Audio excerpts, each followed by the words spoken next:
When you need to build up your team to handle the growing chaos at work, use Indeed Sponsored Jobs. It gives your job post the boost it needs to be seen and helps reach people with the right skills, certifications, and more. Spend less time searching and more time actually interviewing candidates who check all your boxes. Listeners of this show will get a $75 sponsored job credit at Indeed.com/podcast. That's Indeed.com/podcast. Terms and conditions apply. Need a hiring hero? This is a job for Indeed Sponsored Jobs.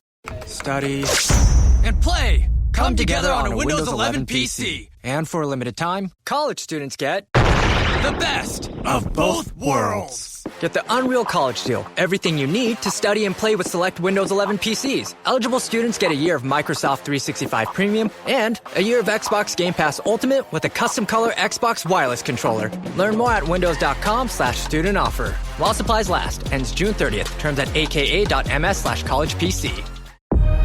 I see you. Avatar: Fire and Ash is now streaming on Disney+. It's the film critics are calling the best Avatar yet. Yeah! Go, go, go, go! A true epic and completely jaw-dropping. This is the only pure thing in this world. Return to Pandora on Disney+. It will be an adventure for the whole fam. And watch the Oscar-winning phenomenon at home. This is sick! Avatar: Fire and Ash, now streaming on Disney+. Rated PG-13. Experience a membership that backs what you're building with American Express Business Platinum. Get 2 times membership rewards points per dollar on eligible purchases in key business categories, as well as on each eligible purchase of $5,000 or more, on up to $2 million in eligible purchases per calendar year. American Express Business Platinum. There's nothing like it. Terms apply. Learn more at americanexpress.com/business-platinum. Comcast is delivering extraordinary experiences in live sports. Through the incredible broadcast and storytelling from NBC, innovative and personalized viewing features on Xfinity and Peacock, and the country's most reliable Wi-Fi, viewers can enjoy every game-changing play faster and more seamlessly than ever. All on a network built to deliver unforgettable moments as close to live as possible. The ultimate experience for the American sports fan. Learn more at ComcastCorporation.com/sports. What is going on, everyone? Welcome to Birds of the Round Table. Our Eagles Mount Rushmore continues. Last week, we did best of the best in Eagles players and non-players history. This week, we're talking the worst of the worst Eagles and non-players in Eagles history. Joining us, here's Ryan Reese at Philly Sports PSA. What's good, Ryan? Not much. Ready to, cut open some old wounds. And remember the horrible times. Yeah. Yes, sir. And this is the worst of the worst. And I think people will perceive worst differently. I think that's a general way, because I have my rankings, Ryan has his rankings. We also have David Neese, PHL, on Twitter's rankings. What's good, David? Yeah, sadly, it wasn't hard to find 4 guys who struggled a little bit in their tenure here with Philadelphia. Yeah, this show is going to be a struggle for our guy David here, as we kind of pile on with a lot of negativity on this show. But as always, guys, if you're joining us live, comment, react with us. Who are your least favorite Eagles players and non-players of all time? Just like last week, we have 4 categories we all have to hit. It is offense, defense, non-player, and then flex. It could be any of the former 3. And before we jump into the wheel spinner, let's just quickly get into what our results were last week. Shameless plug. I ended up with Jalen Hurts, Brian Dawkins, Jeff Stoutland, and Brandon Graham. Ryan had Jason Kelsey, Reggie White, Andy Reid, Chuck Bednarik. And then David had Lane Johnson, Eric Allen, my dad's favorite player of all time, Jeffrey Lurie, and Howie Roseman. So that is how that ended. Obviously, I went very new. Ryan went very old, relatively. And David, I think, with some clutch pulls with Jeffrey Lurie and Howie Roseman. So let's jump into this thing. Cue the wheel spinner. We will determine who gets the number 1 pick here. I definitely don't want first pick because, I don't know who to say. Of course, I got the first pick. Because, like, who am I to say who the worst of the worst is? You know what I mean? Yes, sir. All right. That is unfortunate for me. All right, Reese, you get the number 1 pick. Number 2 will be me. Be myself, and David will round it out with back-to-back picks heading into round 2. So let's get into this thing. Of course, I'm not prepared. I'm going to do this on the fly. Ryan, you have the number 1 pick in the worst of all time Mount Rushmore draft. Where are you going? Man, this is tough. I definitely wasn't prepared for a first overall selection here. Because listen, I think either way, I'm coming out with a horrible team. Because there's enough for all of us to get enough of everything. But I will say I'm actually going to start with my non-player. Because while I could certainly go the route of a terrible owner or two, as the Eagles certainly have had in their history, I'm going to go with a coach who is aggressively hated throughout the Philadelphia area for not only his coaching, but his general manager decisions and trading away some of our favorite players and not getting much in return. And that would be Chip Kelly. I think, he took what was supposed to be an exciting change to bring Chip Kelly from the Oregon Ducks from college, into the pros. And what started off, seemingly amazing, fizzled very quickly. Some horrible decisions, throwing Howie in the closet and trading away, Shady, getting rid of Deshaun Jackson, to name a few. So Chip Kelly for me. Kelly's a really good one. Any reaction to that, David? Yeah, one of his worst picks, I think, is probably in my top 2 for the Mount Rushmore as well. Yeah, he did so many terrible things. It's kind of hard to even. We could have a Mount Rushmore of just bad things Chip Kelly did. Quite frankly, Probably. Cutting Deshaun, trading LaShawn, terrible first round picks, and actually, I got 2 players from his 2 years, first 2 years here. So yeah, he's a good one, and I think you probably win the fan vote with that because he's pretty hated. Right. I'm on the clock here. I have way more players than non-players, at least on my rankings. So I'm going to follow suit with Ryan here and go non-player. And I'm going to just kind of follow the same pattern I did last week. Give me Kevin Patullo. Given the hype of 2024, given the amount of talent on the roster, and given how great, Vic Fangio and this young emerging defense was all year last year, I think the stagnant offense, the lack of motion, the injuries on the offensive line, just everything. There's a lot of fingers to be pointed top to bottom on this offense. But I think leading off, you got to go to Kevin Patullo, and he's going to be my selection for this one because I look at a defense that really played its ass off all year last year. I look at so many great players on that defense, and it just felt like a wasted year. And you look at the offense, it was bad from the beginning, and you can clearly, I think, the biggest variable point to Kevin Patullo, who just consistently did not put players in positions to succeed. There was never any adjustments. And for me, I think it's so disheartening. It's more just disheartening given the highs of 2024 heading into 2025. Give me Kevin Patullo. Any reaction? Nice. Yeah, he was definitely on my list.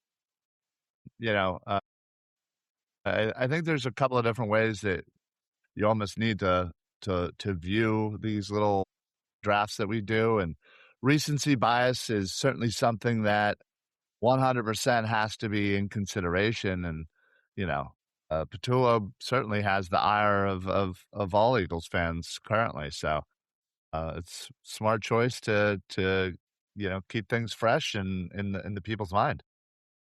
Yeah. All right. Yeah. We have a comment real quick from Mike. Chip Kelly was to revolutionize the game. He was supposed to. Yeah. They still have the smoothies he brought in. That's about the only thing left of him in that locker room. Sports science, baby. Great smoothies. All right, that David. machine's about the only memory left of him in the building. But yeah. Thank God. All right, David, you got back-to-back picks here. All right. I'm going to go with one of my most hated memories of the whole 2010 era, and that is the Dream Team free agent signing of Nnamdi Asomugha. Absolutely hated it when they made the decision to bring him in. Great player, but he was a guy who, from the start, he's a shutdown man corner, and they played him in schemes that never matched his strengths. The dream season, the dream team, the whole thing collapsed. It was just ugly. They paid top dollar superstar money for the best corner on the market, didn't play him correctly. And the signing became one of the biggest free agent busts in NFL history, quite frankly. I mean, he just completely fell off a cliff.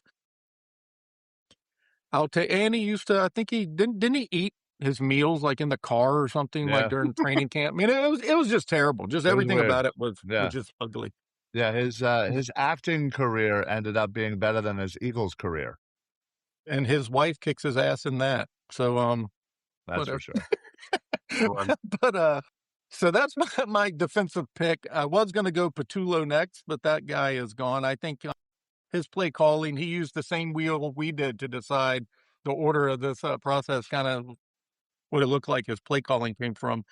But I went back to Andy Reid's biggest mistake, probably outside of never giving McNabb wide receiver weapons, and that was drafting Danny Watkins in the first round. It was absolutely terrible.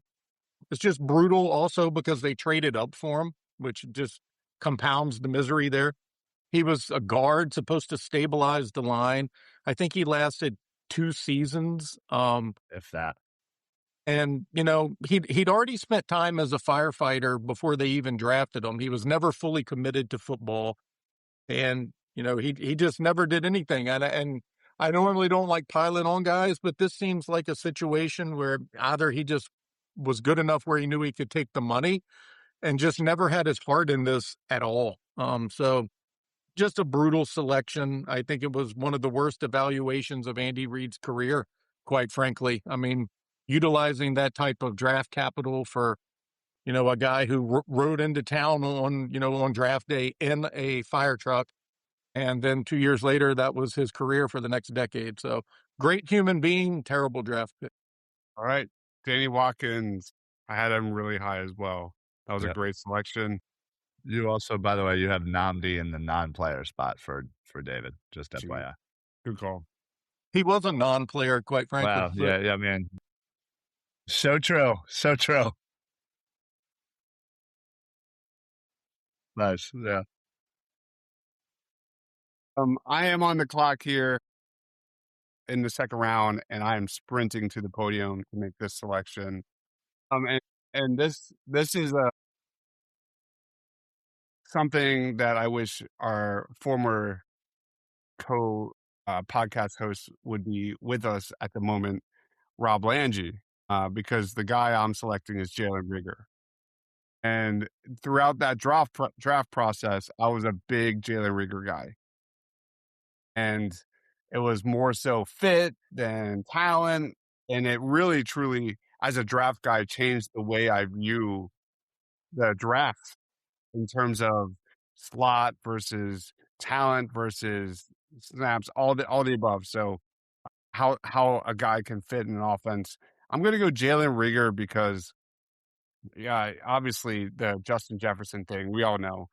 But man, like he never even like showed he could be a wide receiver too. And it's unfortunate. And it's by far one of the biggest misses I've ever had. I was a big Jalen Rieger guy. And hope you're watching, Rob, because I got called out on that for years by Rob, as Ryan knows. So yeah, yeah. Jalen Rieger's must. Any chance he could to take it, he took it. So, and quite frankly, it changed the way Howie Roseman did the draft it too. did. It wasn't Honestly, this year. I think if you truly look back at it, I think it truly changed the way he views, Agree. how you view certain positions and the fit versus the need versus the best available kind of thing. And yeah, I think it honestly helped the Eagles for the better. I agree. It's the genesis of his good run, and it's also why they just selected Mekhi Lemon, because that wouldn't have happened in the past. I wholeheartedly agree. Yep.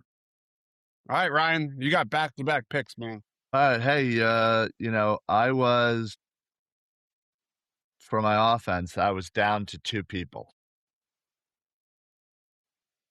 And Rager was one of them. And the good Lord knows that I have had some issues with many backup running backs in this town. Some I may have offered to fight, on air.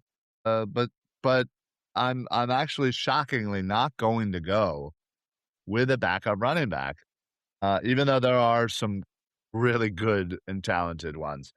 I'm actually going to go with a wide receiver, and it was if you would have went, this one, I would have went with Rager, but I got to go with J-Jaw.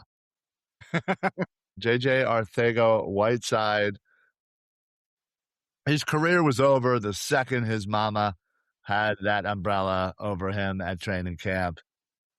Getting drafted over the likes of DK Metcalf. And, I think, you look at Rager and you always have Justin Jefferson right there. And that, I think, seems to make things a lot worse. But J-Jaw was he was a second rounder that shouldn't have even been picked up as a UDFA.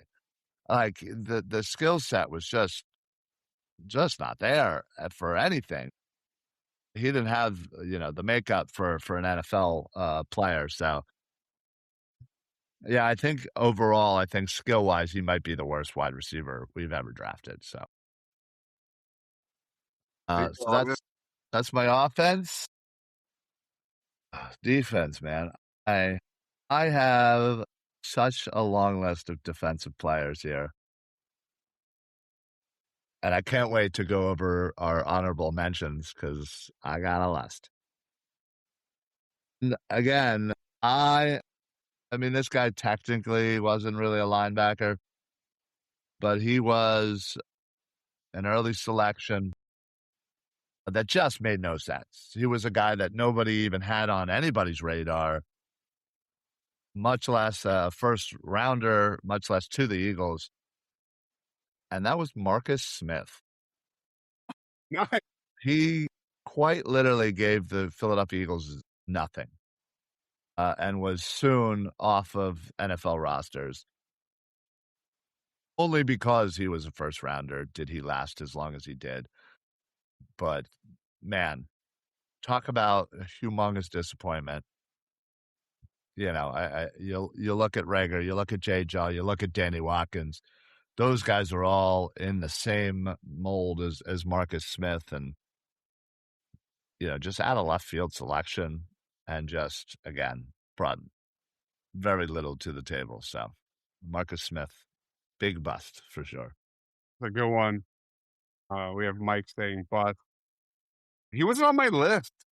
That's how much I totally forgot about him. Good one. Good one. All right. So I'm on the clock here, and I have like a few really good ones, and I have to decide where I'm going to go. And I'm going to go with just incompetence. And not normally does like one player, I'm going defense. Not normally does one player completely wreck the entire team. Like, it's football is a team sport. 11 players on the field. Like, it's very hard for one player to be that bad. And the guy I'm just got to have on my roster is Nate Gary. Linebacker that was literally picked apart, especially in coverage, week after week after week. And there was nothing the Eagles did about it or could do about it. It was so bad. Like, his completion rate when targeting coverage, his inability to stop crossing routes or running backs in space, he was just completely inept. And Nate Gary cost you win after win after win. And that doesn't happen that often. So give me Nate Gary for my defense. That's a good one. The fact of the matter is he was your best linebacker at a time. Good old White Lightning, as he was nicknamed. There's that famous clip, freeze frame of him facing the opposite direction of where the play is, and he's just completely backwards, lost. Yeah, he was, as a lover of linebackers, he was one of the most frustrating linebackers we've had for some time. So off, just off. All right, David, finish out your roster. Well, I was gonna go defense with Marcus Smith that Brian took. I agree that was just absolutely horrendous. Chip Kelly thought he had just outsmarted the entire league, reached for a pass rusher nobody even expected to go in the first round. And I think he ended his Eagles tenure with 4 sacks in 3 seasons and a couple years. I think he went to the Seahawks and then he was just out of yeah. Then he just out of the league. Just really sad story there. So from there, you're going to make me go to a sadder story. So I'm going to go back to I think it was 97 draft when the Eagles selected a guy named John Harris in the first round. And for those watching who are saying who, yeah, that's what the commentators said on ABC, ESPN, and every draft channel at the time. Sure there were did. literally people who followed the draft who had no idea who he was. It was pretty sad. My brother actually went to the same college he did at the same year at UVA. He didn't know who he was. And he went and watched football all the time. Had no idea who the guy was. I called him immediately. He had no clue. He was selected 25th overall. He only ever played 8 games in his career. He was traded away after 2 seasons. And to compound like the ugliness, who he was traded for was an offensive lineman from Green Bay named John Michaels, who also turned out to be a draft bust and never played a game for Philadelphia. So it just went from worse to worser, if that's a word. It's not, but yeah. So give me Tim Harris as my second horrendous draft pick there for the Eagles. And again, I feel really bad. I mean, John Harris, not Tim Harris. I feel really bad for him because he didn't ask to be selected that high, so it wasn't his fault. But I think that was Ray Rhodes, just absolute horrendous. Yeah, that was. Yeah, he was the next guy on my list defensively. Yeah, again, he's a great one that people, especially the younger generation, have zero idea who this guy is. Yeah, like you said, barely played, traded for somebody who didn't play. It was just such a waste of a first round pick. Yeah, it was horrible. And I think it's JON, not that it really matters, but it was. Yeah, it was JON. You're right. So next I have to go non-player. So I struggled between 2 real fan favorites. Owner Norman Brayman, who is very well hated, and coach who everybody despised as well, Richie Kotite. So I'm going to go with Kotite because I think it's just the easiest answer, because to give Brayman a little bit of grace, when he inherited the team, when he took it over, rather, he basically saved the franchise. It almost left the city of Philadelphia. It was going to go out west. So, Leonard Taus or whatever, however you say his name, he absolutely destroyed it. So on one hand, Bremen kind of saved the franchise, but he also had a reputation of being terribly cheap. He paid nobody. He fired Buddy Ryan. He's the reason Reggie White and everybody else left. He would pay nobody. But Richie Kotite, I guess he's the easiest answer because he is the one who inherited a very talented roster from Buddy Ryan, and he couldn't maximize it either. He was supposed to be like this offensive guy because Buddy Ryan's defense was already in place. Terrible game management, conservative offense, terrible playoff results. Couldn't get the team to do anything despite having, elite talent. His playoff resume was lost to the plate Cowboys in the playoffs, missed the playoffs in 93, I believe, in 94. What were they that year? 7-0, and then lost the next 9 in a row. It was something terrible like that. Yeah. It was 6-0, 7-0, and then lost 9 straight. I mean, it was a highlight. Like, they beat the hell out of the Niners that year, who was a great team and went on to win the Super Bowl. Super Bowl, yeah. They smoked them. It was like the Charlie Garner breakout game. He had like 2 touchdown runs and all, but yeah, he's forever remembered as the guy kind of like Patullo, the guy who had the Ferrari and drove it like a rental car. Just absolutely terrible. Yeah. That's Bremen high on my list.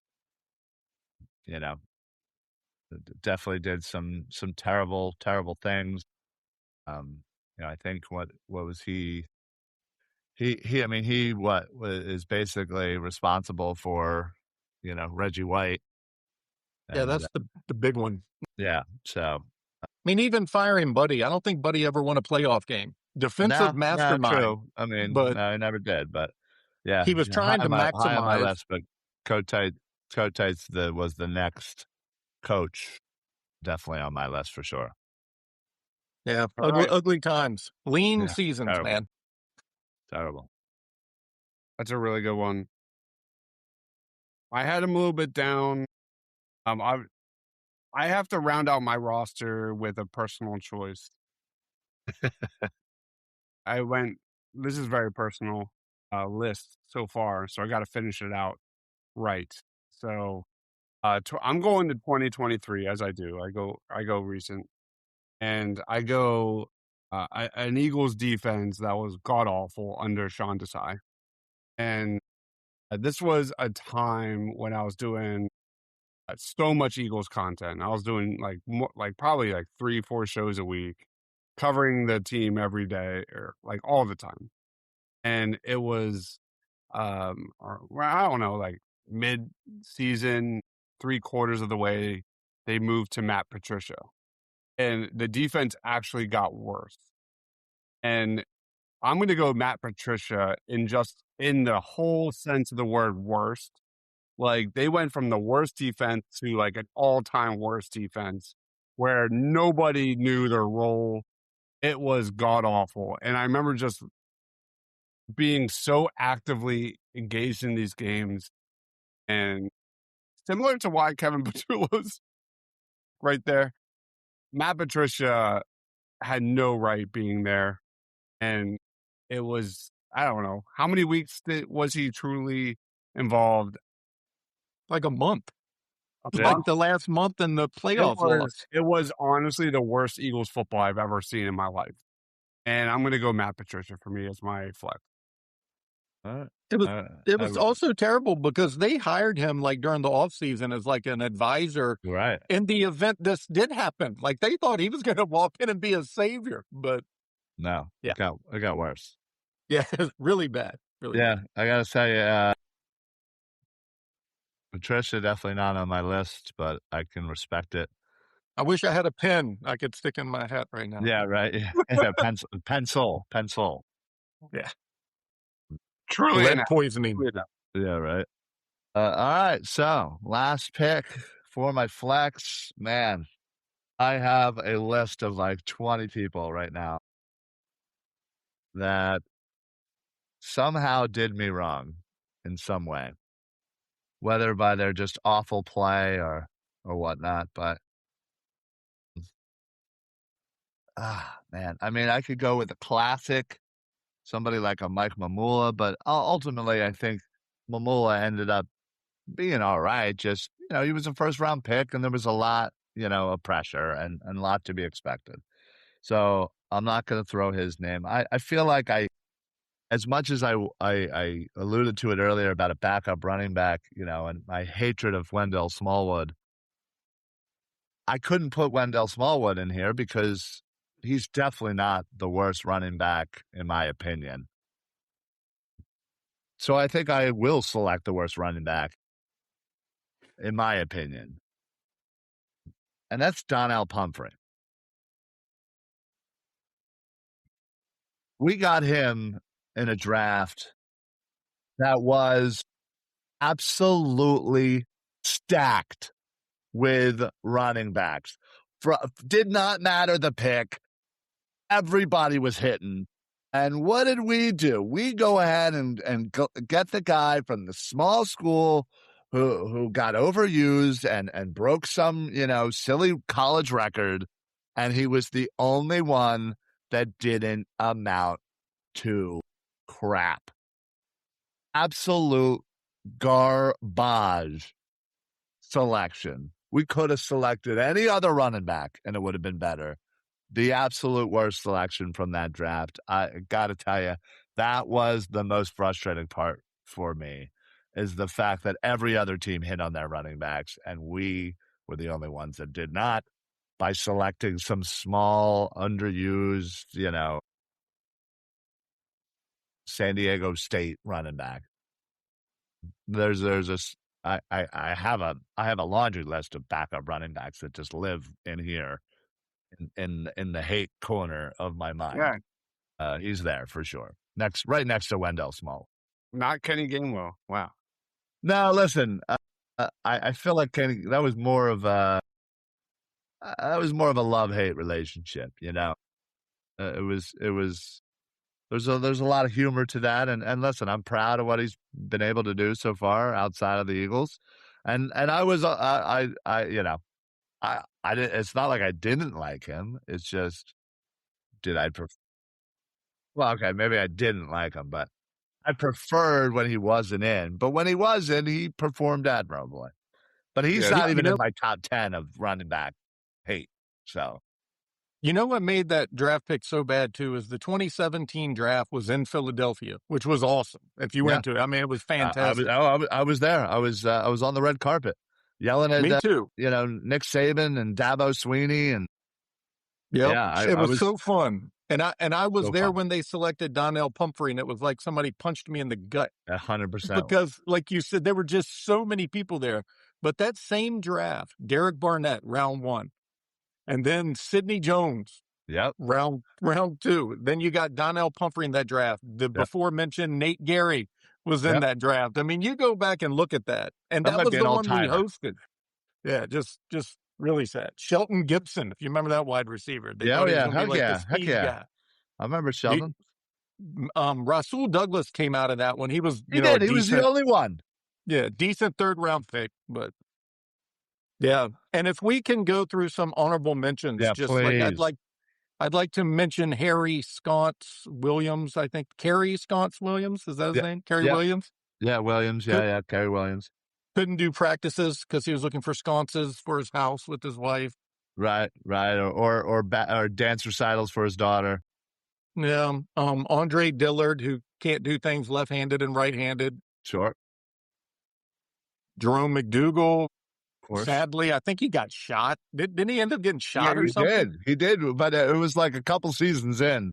Oh, yeah. And we already knew he was pretty bad, but we were like, it was one of those where like, he was hanging on just enough, and you're like, well, he was an early pick, so maybe this might be the year, and then he gets shot, and you're like, well, that pretty much does it. Stacey Andrews. Hey, Fidelity. Can I get a second opinion on stocks in the Fidelity app? With Fidelity, it's easy to get an outside opinion from independent experts in a single score. And then? When you're ready, trade U.S. stocks and ETFs with no commissions. That's right. I am always right. Investing involves risk, including risk of loss. $0 commission does not apply to customers designated by Fidelity as a professional equity trader. A limited number of ETFs are subject to a service fee of $100. See details at fidelity.com/commissions. Fidelity Brokerage Services, LLC, member NYSE SIPC. Pay's checkout is offered by your banks and credit unions. So when you shop online at participating merchants, your cards appear in one place, ready to use and kept up to date. And the best part, your actual card number isn't shared when you check out, because boundaries are healthy, like no work emails after 6. One small step for boundaries, one big leap for checkout. Pays. It checks out. Activation required. See Pays.com to learn more. Terms and conditions apply. This episode is brought to you by State Farm. You know those friends who support your preference for podcasts over music on road trips? That's the energy State Farm brings to insurance. With over 19,000 local agents, they help you find the coverage that fits your needs, so you can spend less time worrying about insurance and more time enjoying the ride. Download the State Farm app or go online at statefarm.com. Like a good neighbor, State Farm is there. The World Cup is back and Football Weekly is going daily. From the goals and the glory to the politics and the problems, join me, Max Rushton, and our expert panel every day of the tournament. World Cup Daily, listen on Spotify now and watch the full episodes on YouTube. This episode is brought to you by Perfect Bistro Cat Food. Hey guys, today I'm interviewing my cat about his perfect bistro food. Percy, you seem to be a big Perfect Bistro fan. Care to comment? Totally. What do you like about it? You love the high-quality ingredients? And the delicious flavors, of course. Yeah, that makes a ton of sense. Listen to Percy, guys. Visit perfectbistro.com to try it for your cat. Terrible pick. And then my other one that I was going to mention, another Chip Kelly disaster, and that was bringing in DeMarco Murray on a 5-year, $40 million deal after getting rid of the other superstars. He was coming off an NFL rushing title where they ran him like 450 times in the season. Yeah. He was completely damaged goods. They thought they were adding a superstar. His offense didn't even fit him. I mean, there's some hilarious memes of him like looking at people on the sideline just in pure anger and hate. Yeah. He hated the running style. He hated the usage. And 1 year later, he was gone. It was an absolute disaster. Yeah, that's a pretty bad one. Nice. Ryan, do you have any honorable mentions? Hell yeah. Horrible mentions. Let's see. This one personally hurts because I was a humongous fan of his rookie season in Buffalo. You know, was a fan of him coming out, loved what he did. And then, you know, when we traded Shady for Kiko Alonso, I was probably the only one that was like, all right, that really sucks. But like, dude, we got Kiko. Like, he's a baller. And I even saw him. Again, he was friends with Zach Ertz. And I did like a sign, went out to a signing with him and Ertz. And dude, I have a picture of Kiko. Dude was like insanely jacked. I was like, dude, this guy's going to destroy people's lives. And what happened? The first couple games, it was awesome. He makes that interception in the end zone, diving backwards. You're like, Chip Kelly's a genius. All is going to work out. All is going to be well in the world. And then what happens? It just all hits the fan. And Kiko ends up being just a non-factor. So the life he destroyed was... Yeah. Real quick. That was the time period where like social media was like truly just getting started. Sure. And I remember there was a photo released of Kiko Alonso under a waterfall, just completely jacked. Yeah. And, wow, that guy is going to be awesome. Right. And no reference to like the actual game of football. No, well, of course. That photo. And I want to circle back to when Broderick Bunkley was selected by the Philadelphia Eagles. And there was a picture of him with like shirtless and just monster, just a complete monster. And I was like, that guy's going to be great. And it had no reference to like actually being good at football. That's probably how we should have been able to tell. But Kiko's rookie season in Buffalo was awesome. He did great. I, by the way, have a Broderick Bunkley jersey. A couple wide receivers, James Thrash, Todd Pinkston, Doral Green Beckham, Josh Huff. Another running back, Darnell Autry. King Dunlop. King Dunlop's a good one. Yeah. Kevin Cobb, Bobby Hoying, Winston Justice. Great stuff for me, man. Holy shit. All right. I'll let you have the rest. All right. I'm going to go real quick. Orlando Scandrick was really high on my list. He's on my list. I was about to say him. Complete D-bag. I hated that guy. Exactly. Dallas guy coming over from Dallas, and then he leaves, and then he's on some show like trying to spill the beans, and it's like, just shut up. Shannon Sharp eviscerated him on that show. He really did. He just that ended his career. Yeah, yeah. He did. I was just not a fan of his. And then Clayton Thorson was really high on my list. I had a feeling you probably loved him, didn't you? No, I did not. I would be totally honest if I did. But Clayton Thorson was easily one of the worst quarterbacks I've ever seen in an Eagles uniform. He never even made the team. Then he was drafted Yeah. into the team. Yeah. But didn't have high expectations, which is why I didn't select him. I think you mentioned Todd Pigson, I'm sure. Yeah. Yeah. Another one, Casey Matthews, a guy that drove me nuts, just completely inept. I don't know if anybody mentioned Byron Maxwell. No, but he's up there. Yeah, it's a good one. Reno Mahe, a guy that was just so mediocre. Come on, Reno. So mediocre. I was just so mediocre. And then last but not least, a guy that drove me crazy. Again, this is a personal list, but Andrew Sendejo. Yeah. In 2020, sorry. Yeah, we had high hopes of him coming in from the Minnesota Vikings. And we're like, dude, this guy's an absolute sledgehammer. He's going to come in and just wreck people, and just he couldn't hit the broadside of a barn. Nah, he was bad. DRC, I was super hyped when we traded for him. He turned out to be nothing. I will say, obviously, I had to mention Burt Bell. Notorious worst first owner of the Eagles. But assistant coach Jim Washburn. Okay. If you don't know, look up Jim Washburn. He was god awful. All right. That is our rankings. Who was the guy who had like 20 sacks and that's all he could do? Babin. Who? Was it Jason Babin? Babin, yeah. I can't. He is very well loved in Philly. Yeah. Hey, you have one really good season. That's all you need, right? He had tattoos, and he was a cool-looking dude. I was a little tempted to put Terrell Owens on this list. Just saying.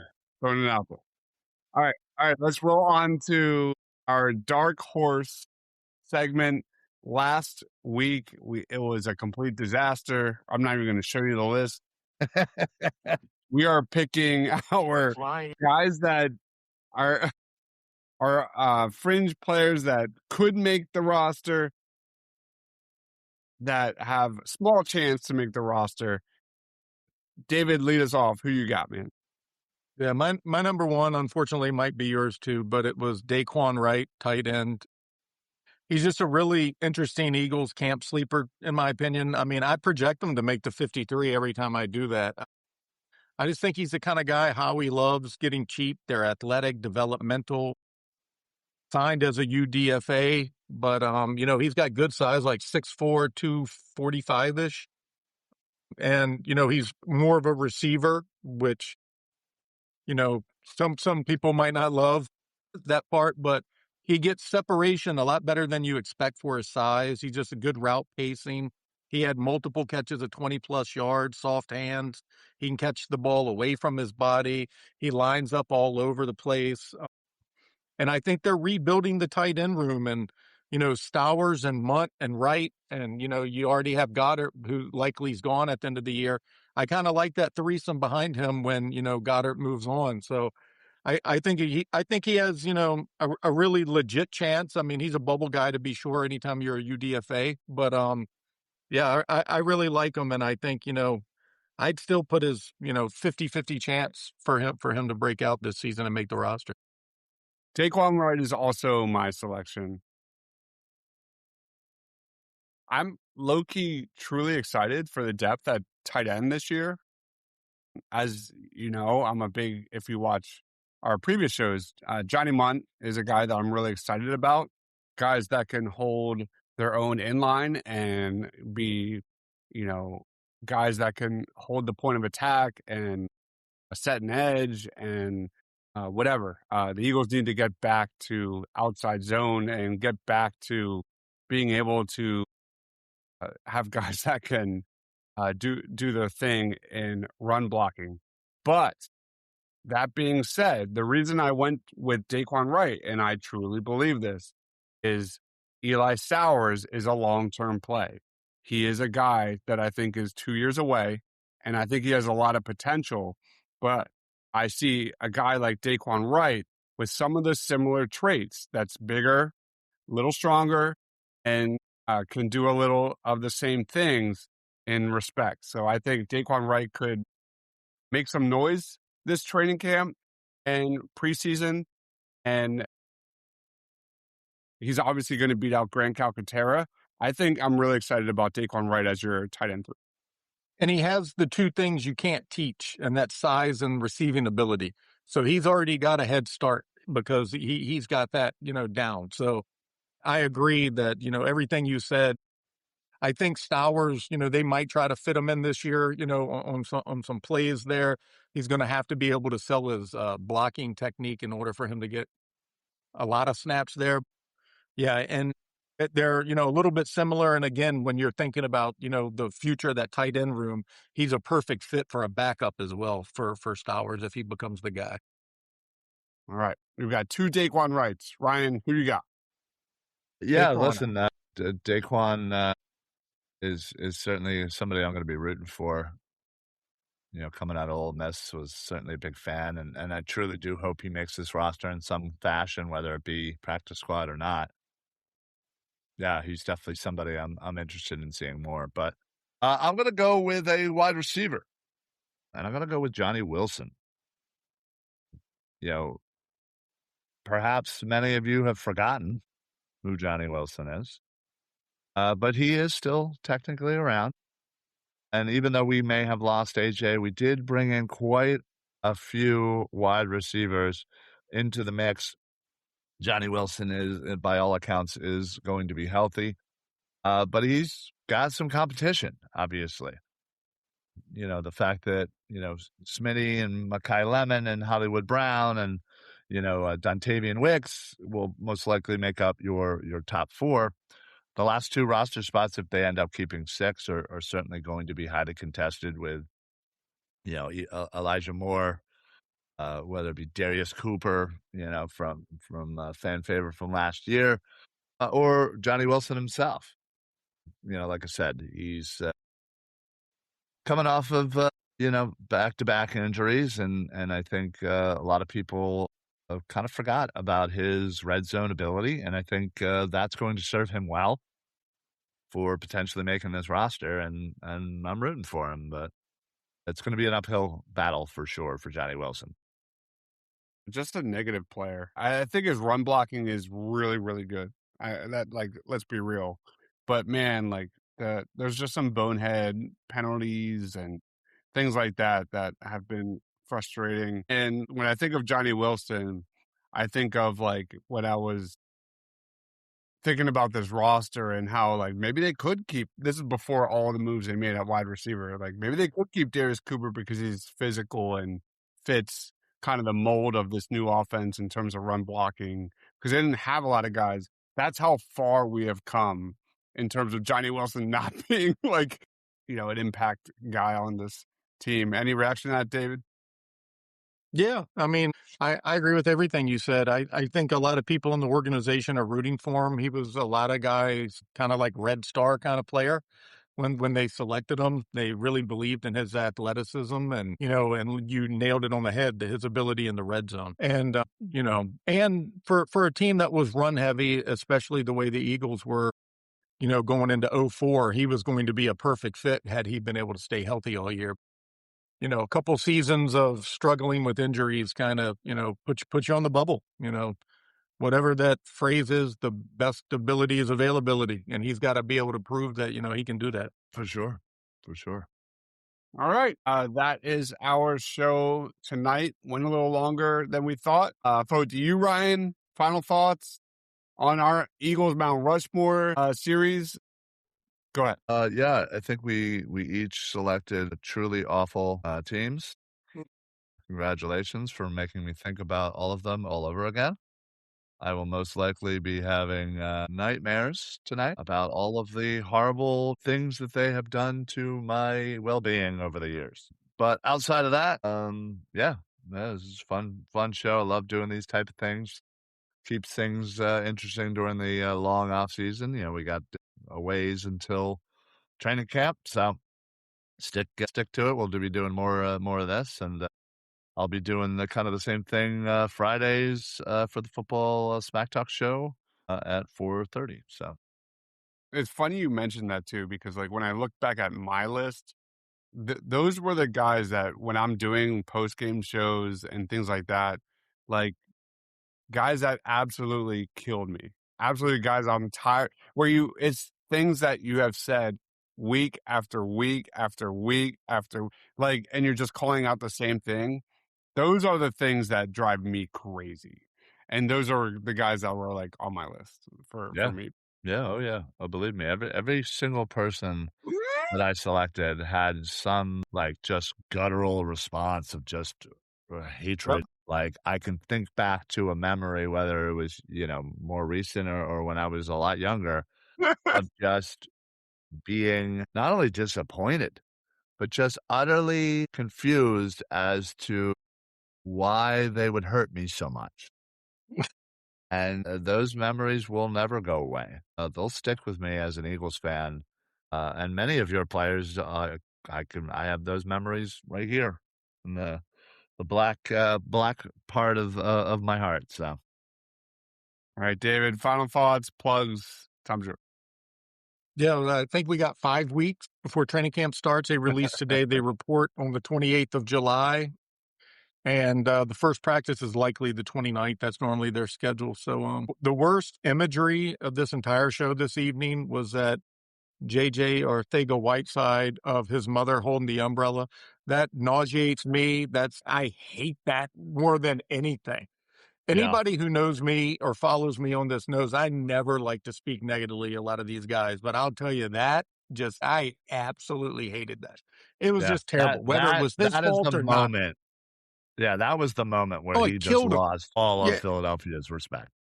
Yeah, it was terrible. Yeah, every time I even see that just pop up where somebody posted it, just absolutely, I can't stand it. I hate that moment. But on a brighter side, after doing all the research for this negativity, I did do a top 12 Eagles of all time piece that I released today. So please go read that.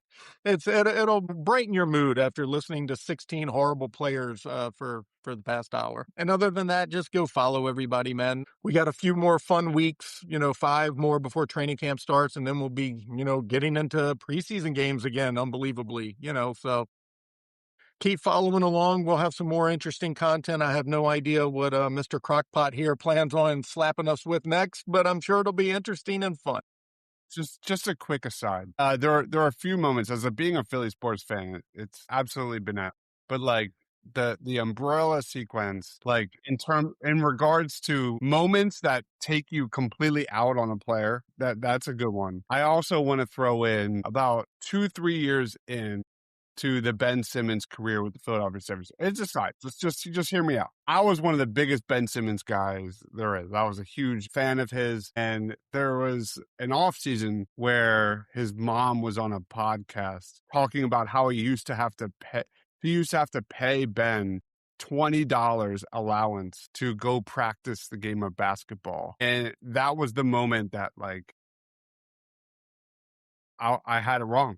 I had it like this is not it. So just a weird memory for me. If you know what I'm talking about, leave a comment down below, because it was one of those moments that I was just like, what? Like the guy clearly did not love the game, and the rest is history. So guys, thank you everyone for watching. We'll be back next week talking more of birds, and we'll think of some more fun concepts. We also did a best Eagles Mount Rushmore during the previous show, and it's been fun. So last plugs, he is David Nice PHL on X, Ryan Philly Sports PSA on X. I'm Deibs, Mr. Crockpot. For David, for Ryan, for myself, Stay awesome, guys. Go Birds.